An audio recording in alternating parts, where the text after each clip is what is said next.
like I was saying earlier, there were just so many qualities I admired. You've always been warm. You've always been compassionate, successful, a leader.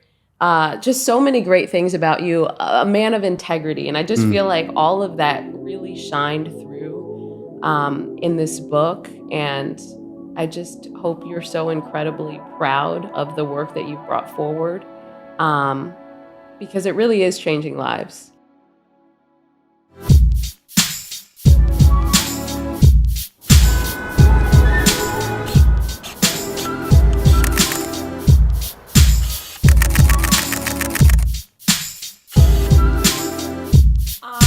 First, I just have to say thank you for entrusting me with this interview. I Yes. am incredibly honored and humbled, so thank you. Of course. I mean, one, I could not think of anyone. I mean, you're a professional journalist and reporter. So as I was thinking about how we might structure this space, I immediately thought of you. So thank you for agreeing to do it. Of course, Yeah. of course. Congratulations.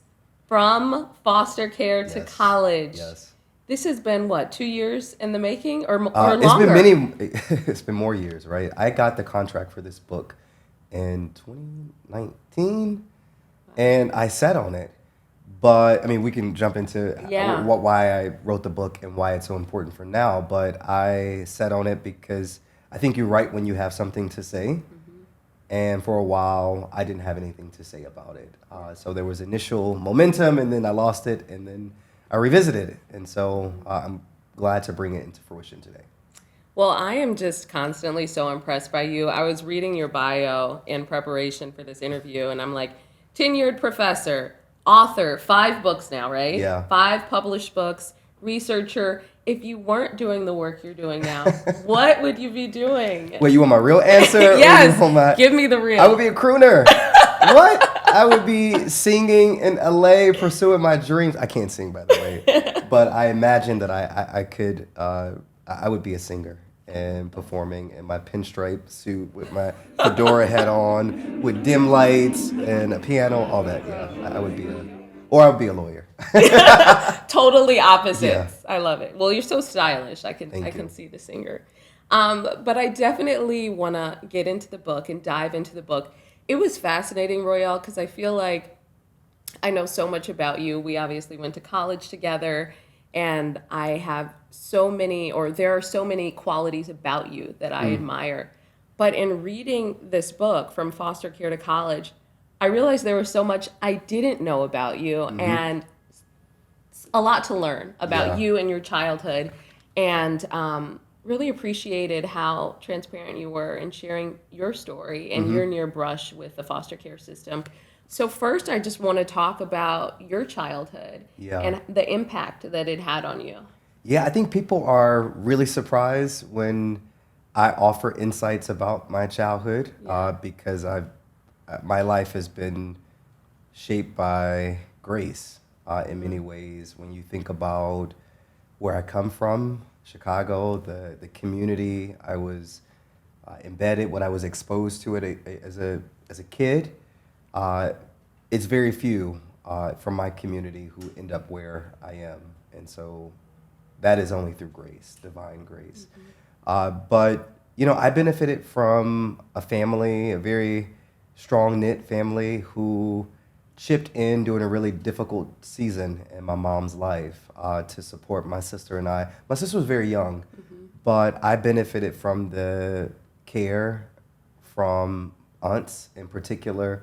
My aunt Priscilla, who the book is dedicated Yeah. to, obviously, for folks who will read it. And kinship care is something lots of families are familiar with, right? This idea that kin, whether it be aunts, uncles, step in during a difficult season of someone's life to provide care for a young person. Sometimes it happens formally, Mm-hmm. where Child Protective Services gets involved and they physically sort of place you in a setting with your kin. But other times it happens informally, where we know a cousin who stayed with an aunt because that aunt needed to take care of them while their parent couldn't. That was the case for me, right?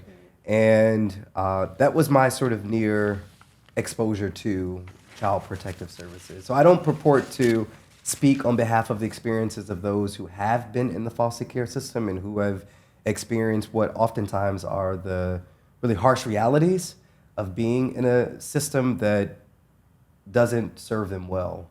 But I was nearly exposed to it, and I benefited from a family who brought in other sort of cousins to take care of during difficult seasons in their parents' life. And of course, I only want to discuss what you feel comfortable Sure. sharing. But in the book you wrote, your mother had, quote, limited ability to care for you at one point, which you just talked Sure. about, and your aunt so graciously stepped in. Is it your belief that the foster care system, had Aunt Anne not been able to show up for you the way she did, would they have too hastily taken you and your sister out of your mother's home? Do you Yeah, believe? I mean, too often what we know is that black families are most disproportionately impacted by the foster care system. And there is racial bias that also plays a role in who gets to determine who's fit to take care of a young person, right? I was fortunate that to have a really strong kinship network where my aunts just sort of stepped in. And when my mom needed to go away and was in a treatment center for a short period of time, I had an aunt who was willing to assume that sort of maternal role. She transitioned recently, a couple years ago now, and it's a major loss. And so I dedicated this book to her in her memory. She was a writer too. I know we can talk about that later too, but yeah, I really benefited from that. Yeah, let's talk about it, because I think you and I reconnected shortly after your aunt's passing. I still actually, to this day, I remember we were driving, I think we were going to an art show. Oh yeah, yeah. And I think, correct me if I'm wrong, you said Breezin' by George Benson always reminds you of your aunt. Yeah. And so now whenever I hear that song, I Yeah. think of you and I think of your Oh my aunt. gosh. So I hope you know how proud she has to be of you, and how proud we all are. Hopefully you're proud of Oh yourself. my God, Rachel. Oh man! We're only 3 minutes in. Oh man! No, it's Yeah. crazy because oftentimes you look for signs of her memory, her presence, her voice, and I often find that that song comes on in really unusual spaces and times that remind me that she's present in my life. I was at Soho House, randomly working in the sort of yard in the out back, and of all songs, they play her song, and I immediately started crying. But it is a reminder for me that she is present, and it is her memory that motivated me, and my promises to her that motivated me to write the book and finish it.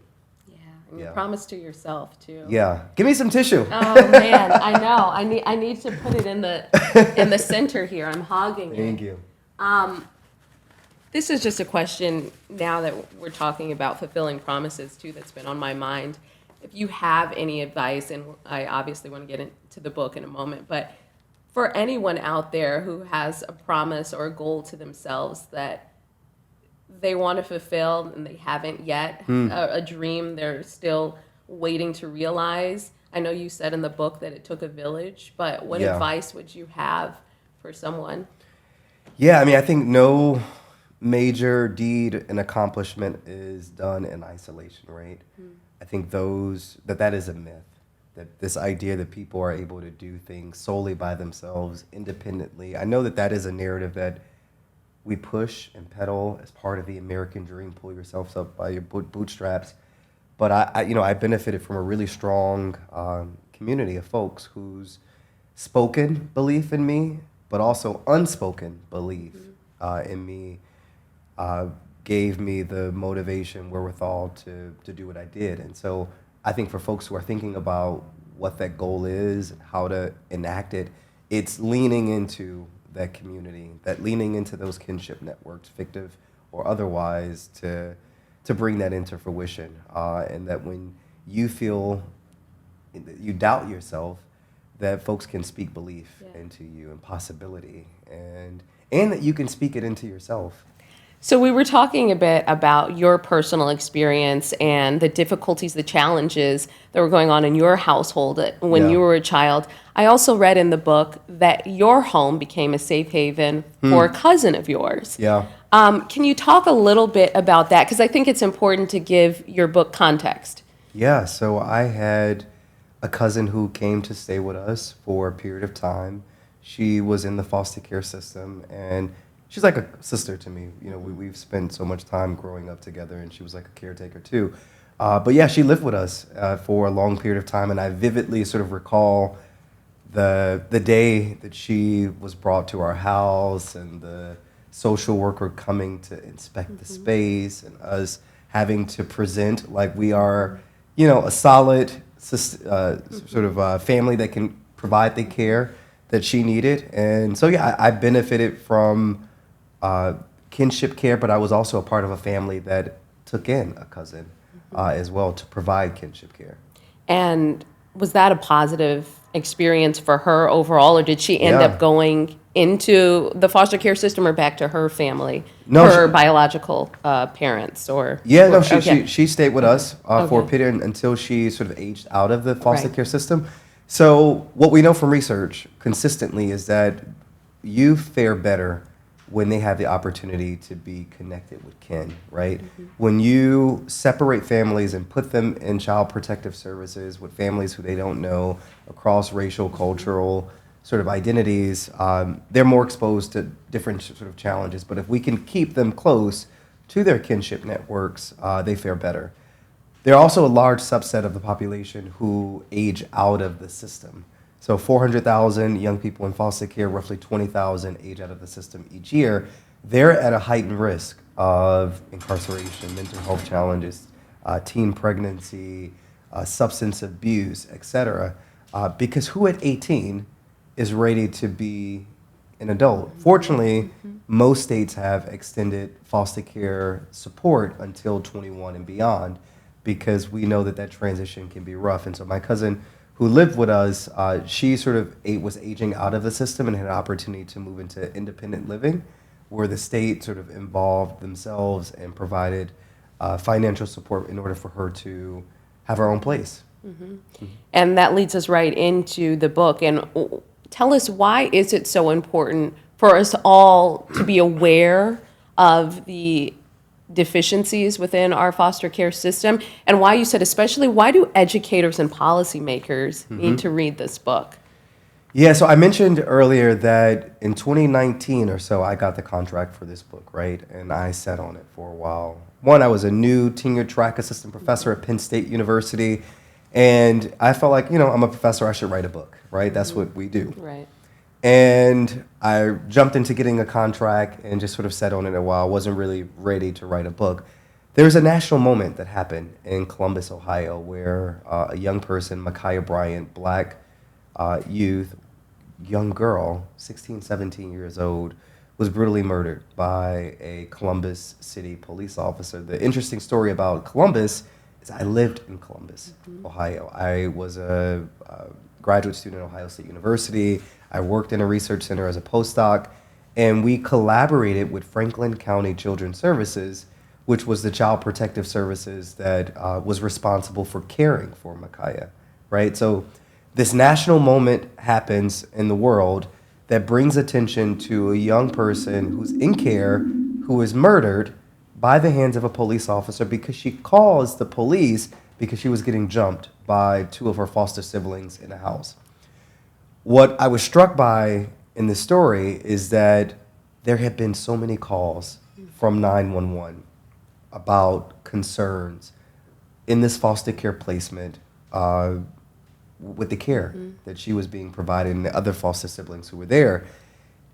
So how is it that a young person who is in the system for concerns about safety and security is placed in an even more precarious situation that would end up resulting in her death? So that situation happened, and it galvanized national attention, and it raised questions about the efficacy of our child protective services. Is it actually operating in ways that best serve youth? Or is it to the detriment And are there policies, practices, and ways of doing that otherwise conspire in their marginalization such that a young person who's in care can ultimately die in the hands of, and so that really prompted me to re-engage the book. And I have been doing interviews, I have been studying young folks in care for a while. I was all too familiar with the racialized experiences of young folks in care, the how folks sort of experience varied by race, gender, sexual orientation, and other identities. But that moment was my sort of clarion call to action, to say, I have something to say about this. And I began working on the book. And I don't know if it would be fair to say, or an overstep, but in reading your book, it feels as though many aspects of foster care are dangerous Yeah. for youth. I don't know if that's an extreme position to take, but in reading, like you were saying with Ma'Khia Bryant, Yep. and other examples that you noted there, I thought to myself, it doesn't seem like their best interest was at heart here. I mean, I think that's a question that folks nationally are wrestling with, right? Is our current system working for youth in the way in which it was designed?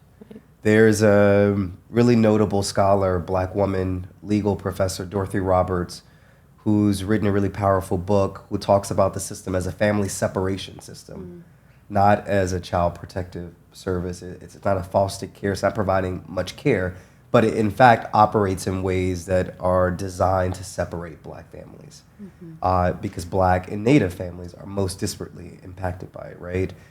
So I think it begs the question, is it working, and for whom is it working? Because if we see that the sort of disproportionate representation, and we believe that there's bias that's operating in terms of folks determining who is fit to provide care, and what we know is that when young people get in care, there are horrible things that happen. Right. So it's not just that I am being taken from my house, because in lots of cases there are really concerning, traumatic, and I document some of this in the book, things that are happening at home that require their immediate removal. I don't want to dismiss that, right? But what are we taking them from and placing them in, right? And that is what I think folks are wrestling with. There's a chapter in the book where I speak to some of the really concerning things that happen to young people, especially black youth of color. I mean, black queer youth that are really, really, really concerned. And in fact, exacerbate the trauma that they've already sort of experienced by being taken away from their home. And in this book, you spoke with 49 different students who were in or are in the foster care system. Yep. Can you give us a bit of understanding of the study you took on? Yeah, let me set some context. One, I had an amazing research team at Penn State University.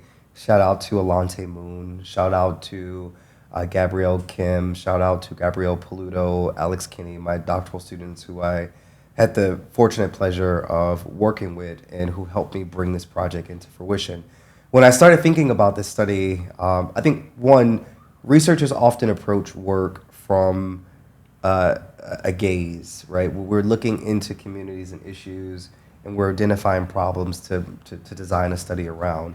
I didn't want to enter this work from an extractive sort of point of view. I wanted to be in community and collaboration with community stakeholders. And so I convened what I called a community sort of advisory board to help me conceptualize a project that would be responsive to community needs, right?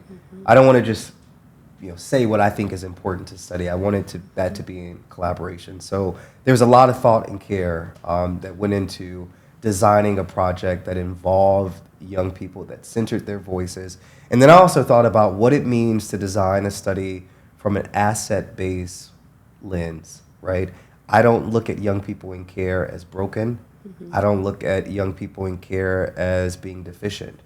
And what does it mean to approach that in my work by recognizing, honoring their voices, centering it in all that we do, centering their strengths, resilience, their agency, which is something I was sort of frustrated with in engaging in research on reading studies on the work.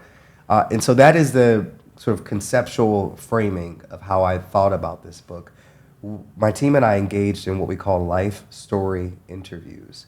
So it wasn't just a one-time sit down, 20-minute interview, tell me a little bit about your experiences. It was a really thoughtful, detailed foray into how young people experience their worlds. What is it like to grow up and be in foster care system? What were their challenges accessing higher education, pursuing education, K-12 education? What have been the supports? We engage in really extensive interviews, over 2 to 3 on average. The other thing that I think is important to note is that this happened somewhat during the pandemic. Mm-hmm.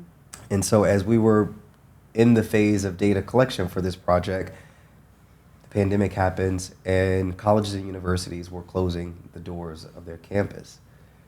What that meant for young people in foster care is that they no longer had access to their homes. So lots of college and university leaders overlooked the fact that there are young people on their campus who don't have a permanent home to go to, right? Some of those students were participating in the study at the time. And so we started wrestling with what does it mean to do research on a population who's experiencing an immediate basic need insecurity, and what responsible, ethically, morally do we have to do something about it. And so we started marshaling resources and curating resources to be working actively to connect them to resources as we were engaged in the research process. I know this is like way more than what you asked for. No, I but love it. I'm Yeah. offering this context because I want folks to know that there was a lot of thought and care put into designing a study that reflects authentically the realities of young people in care. And I've tried to be responsible in that work. No, I love that you went into that because I, again, think that it's shelter is something probably maybe the majority of our population here take for granted. Mm-hmm. And even how you opened the book, I thought it was so thought-provoking with what does it mean to belong? And yeah. I thought to myself, it was a question I'd never considered because I'm privileged to have belonging in my family and to have a safe place. So I'm glad you went into that. Mm-hmm. And I thought it was quite disheartening. I think I have the quote here, the statistic. 70 to 80% of youth in foster care aspire to graduate college. Ultimately, just 8 to 10% do. I think that was probably one of the most heartbreaking statistics I read throughout the book. And why is that? Yeah. There are a litany of reasons. Right. One, the other stat that I want to add is that roughly two-thirds of Americans know little to nothing about the foster care system. Yeah. So we have a population who is severely underrepresented in higher ed, who experience heightened structural system failures, and the vast majority of folks know nothing about it, right? So that is an issue, right? When we think about the funnel, 400,000 roughly young people in care. On average, 50% of them will graduate from high school.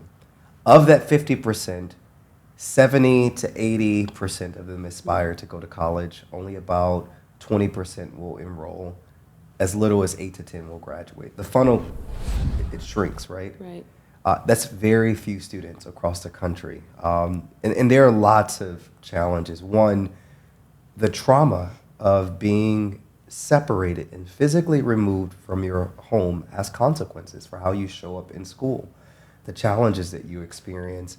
When you are a young person who has to transfer schools constantly, young people in care are, on average, moving across multiple residential placements in their time in care. And oftentimes that means that they have to transfer schools. What does it mean when we were in school? We know what it's like to see the new kid come to school and have a new community, right? And then there are questions about, where you come from, who's your parents and families. So they're confronted with all sorts of social challenges, but also like structural challenges when your academic records can't be taken with you because there's no guardian to move it with you. So now you're behind a grade and stuck and, you miss instruction. So all of these things sort of cascade and contribute to the dwindling sort of number that we see being reduced across the critical junctures of the education pipeline. And when you talk about the ignorance too with of the foster care system in general, I think it's really interesting because I think it reminds me of COVID or social issues where people don't care about things unless Yep. it affects them. Yeah. I think this affects everyone, but how do we get people to care about this? How do we, Yeah. because if I'm reading this right, you're calling for awareness and action ultimately. I know you watched the presidential debate, and I'm teaching a class this semester, and I went back to my class the other day, and I said, not one issue related to education came up in the debate, Right. right? That has implications for how we support young people in this country, whether or not it is prioritized at a federal level. Oftentimes, we sort of relegate the states to be responsible for how they approach and respond to child welfare services. But it's not a federal priority in the way that it needs to, such that it's represented in national discourse and media. I routinely write op-ed pieces for public press and media, in part because most people aren't going to read this book. I hope people read the book. I hope people buy the book in bulk. But the reality is that that won't happen, right? So this is why having conversations like this, engaging with media, talking to folks to get them connected to an issue, because we all have a connection to it, regardless of whether or not we realize it. We know someone who's been in foster care. We know someone who's benefited from the care of an aunt, an uncle who had to leave their house for a period of time, right? That we have to figure out what are the points that connect to the public and build empathy. Okay. So this book evoked so much emotion for me personally, anger, outrage, sadness, heartbreak, but also stories of hope Yeah. and inspiration. And I know it was important to you that this isn't just doom and gloom. Yes. There are stories here that we can learn from and be inspired by. The stories of the students who thrived in spite of the major adversity. However, I do feel like they're the exception to the rule, right? And I've done some stories actually on students in the foster care system. A young man I worked with was homeless, and it was a huge feat for him to get to college. And, we're all so proud. But in ways, it's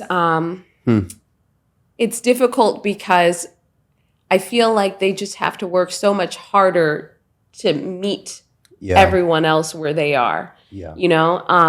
So I don't know if you can speak to that. I don't know if I have a question in there. No, I completely understand. But while the stories do encourage hope, there's also some sadness for me in thinking, wow, they've had to overcome so much just to get to where other people are. Yep.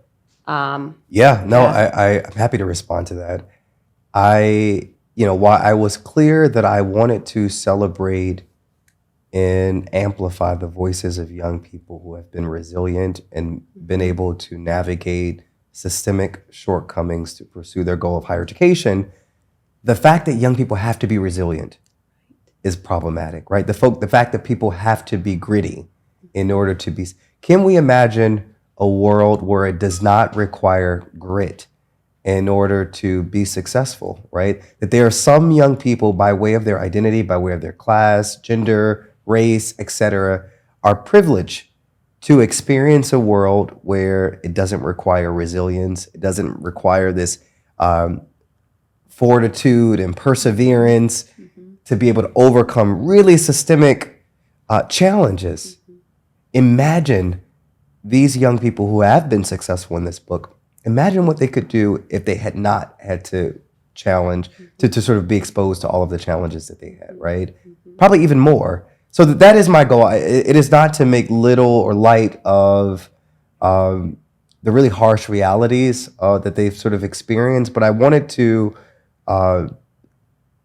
the problem with focusing primarily on young folks who don't make it is that it becomes pathologizing, right? That we start thinking that single narrative captures the totality of young people's experiences, and it shapes how we see them, right? There are people who believe that young people in foster care are deviant, who are bad, who are in foster care because they are sort of broken and because of circumstances that they have done, right? So I wanted to change the narrative and amplify a more robust picture about young folks who are in the face of these challenges are still accomplishing their goals of pursuing higher education. But man, it would be great if they didn't have to continue to be confronted with these challenges. And you really, Yeah, what makes a person resilient? I know that was a central theme in this sure. book. And part of me also wonders, is it something you just have or you don't? Yeah. So the way scholars sort of think about resiliency is your ability to sort of bounce back after a setback. There are people who see challenges and they retreat, right? I mean, this will also get into Carol Dweck's work around growth mindset versus fixed mindset, social psychology. But resilience is around having the sort of internal resources and external resources, protective factors, if you will, that are enough to overcome the challenges, right? So the presence of community, the presence of supportive adults, programs and resources become the community factors that are instrumental in one having the wherewithal, the fortitude to overcome a setback. The internal resources, how do I see the world? What is my orientation into challenges? Like a fixed mindset is around when I see challenges, I move to the next opportunity because I see that as not, I'm not going to be good at that because I failed at it. But folks who are resilient see that as an opportunity to get back up and try again. But that requires the presence of really strong, supportive, protective factors to overcome those challenges.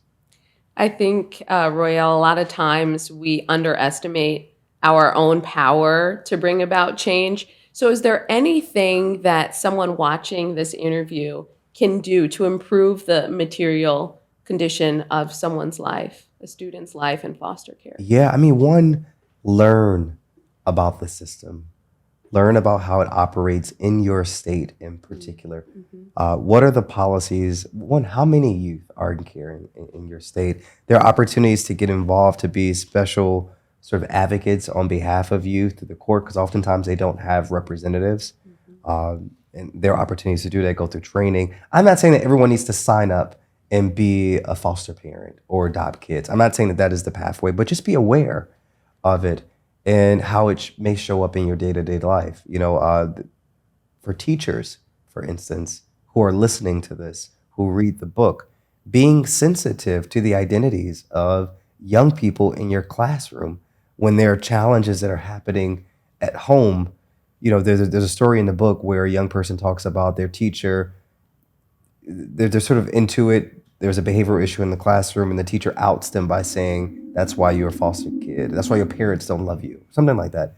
Horrible, right? Horrible. But those are things that happen to young people. And so having a sensitivity to the variance in one's experiences, I think is part of the having empathy.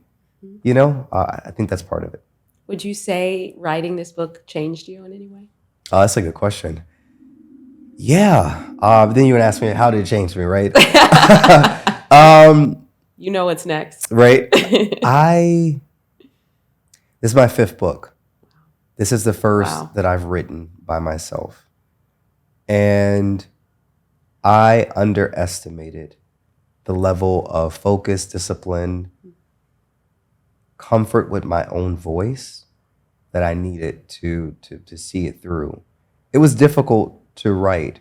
You mentioned earlier that, my aunt transitioned, and it was that actually motivated me to get back. She was a writer. She was an author. She was my first possibility model of what it meant to be a writer. When I was a kid, she would have me her first book of poetry. I forgot the name of it.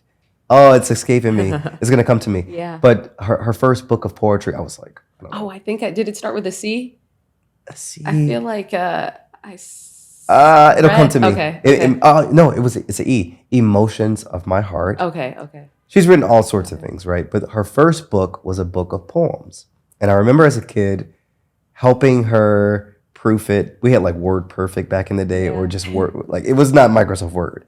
And reading, I was probably like less than 10 years old, helping her read drafts of it. I remember going to the launch of the book ceremony and so forth. So she was my first possibility model of what it meant to write a book. I had no conception of what it meant to be an author at that time, but I saw her diligence and showing up every day or every other day to confront that text. And it role modeled for me the kind of discipline that was necessary to bring this book into fruition. That even when I felt like I didn't have anything to say, I needed to show up to it. And I think that's actually like a useful heuristic for how we think about life and approaching challenges, like that you show up, that is half the battle. And there are lots of times where I had no motivation. I talk a little bit about the community of folks in the book who really helped me harness my voice and remind me that I did have something to say. But it changed me in that way. It showed me that I could do literally anything. I've always felt I could do anything that I put my mind to, but this was it was a direct example, a manifestation of what was possible when I commit to something and I show up every day or every other day to it to get it done. Yeah. That's beautiful, Royel. I really feel like from day one of our friendship, way back when, I won't age ourselves, but like I was saying earlier, there were just so many qualities I admired. You've always been warm. You've always been compassionate, successful, a leader. Just so many great things about you, a man of integrity. And I just feel like all of that really shined through in this book. And I just hope you're so incredibly proud of the work that you've brought forward, because it really is changing lives and it is important work. And I feel like you're giving back. Thank you. So I don't know. Yeah, it doesn't always feel like that, right? Writing a book in this way that the vast majority of the world will not read doesn't always feel like you are doing your part in a way, right? That, what outcome will lead as a result of, or happen as a result of this book. So sometimes you do things and you put it out there and you hope that the universe will bring it to the hands of people who will use it in ways that will be helpful. And that is my goal for folks who are watching this, who will read the book, is that you not just learn something from it, but it galvanizes, mobilizes you to have a conversation with someone about it. That if you're a teacher and someone who works in higher education, that you leverage it in how you work with young people in care. If you're a policymaker, that you leverage it in conversations around how we protect young people. If you're the media, that you you cover this topic more frequently. You said you've covered young people in care. That is my hope for the book, right? I don't expect massive system reform immediately, but I hope that it sparks, it ignites conversation, and that conversation leads to action within folks' sphere of influence, whatever that domain may be. And if it does that, then I was successful and the book was not in vain. So what's next for you? Because reading your resume, I'm like, dang, he is busy. He doesn't stop. And I know you're committed to service. So what is next for you? Do we have more books? Do we? Yeah, actually. Okay. Yeah, book 6. 7, actually. There are 2, actually, one that I'm really thinking about. We're in a moment where DEI is under concerted attacks, and that the pendulum for progress in this country has moved in a way that has taken us back. In DEI for people DEI, diversity, equity, inclusion. We have seen that on the national stage, right? There are over a dozen states that have restricted or banned how we talk about, teach, the extent to which trainings related to DEI can be implemented. And I have a lot to say in that space. And so I imagine writing more in that way, in that topic. I don't want to give away too much yet, but I think that this moment is right for folks who get it to help other folks get it and understand why equity is so foundational. This book is about equity. We don't name it explicitly in the title, but all that I do, all of the work, my life's work is animated by a commitment to improving the material conditions of people, and especially those who are at the margins. And so whatever I do next will be no different from that commitment. From foster care to Yeah. college, Dr. Royel Johnson, author, 6 books. Yeah. 5. This is 5. 5 books. Yeah. And it is out October 25th. 25th. Yeah. And where can people purchase? Wherever you get your books. You can get it everywhere. Amazon, go to the publisher's site, Teachers College Press, buy it wherever you get your books. It was such a pleasure to read Thank the you. book and to just learn about the system that I myself have been ignorant to. So thank you. And is there anything that I didn't ask that you would like to add to? No, I just want to say thank you for doing this. I'm so proud of you. When I came to LA almost 3 years ago, sitting in the Intercontinental Hotel, I was preparing to move here, woke up at 6 in the morning, turned on the TV, and I hear a voice that I haven't heard in years. And then I look up and it's your face on the news. So I'm so proud of all the things that you have done. And it's so cool to reconnect in this space now as adults, as friends, as neighbors almost. And I couldn't imagine anyone else facilitating this conversation. So thank you. Thank you so much. You're going to make me cry. Please do. Hopefully you invite me back. Of course. And I actually thought when we were talking about other careers that you might say sommelier because we both love wine. We both love wine. I think that would be my second We career. we're going to celebrate this book Yes. with some wine. I would love that. Mini glasses. Cheers.